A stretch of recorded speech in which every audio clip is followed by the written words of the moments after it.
সিলেট থেকে বিমানযোগে ঢাকার উদ্দেশ্যে রওনা হয়েছেন বিএনপির ভারপ্রাপ্ত চেয়ারম্যান তারেক রহমান।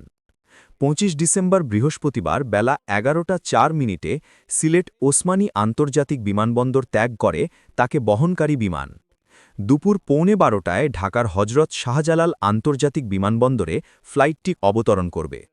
এর আগে যুক্তরাজ্যের লন্ডন থেকে রওনা হয়ে সকাল ৯:৫৫ উড়োজাহাজটি সিলেট ওসমানী আন্তর্জাতিক বিমানবন্দরে অবতরণ করে।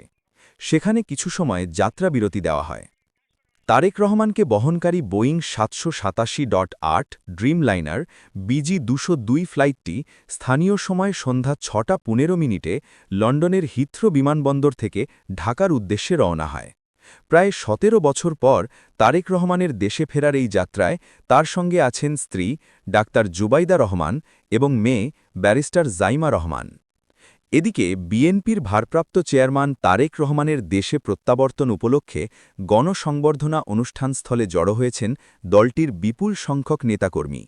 জনস্রোতে পরিপূর্ণ হয়ে উঠেছে রাজধানীর কুড়িল বিশ্ব রোডের ৩০০ ফিট সড়ক।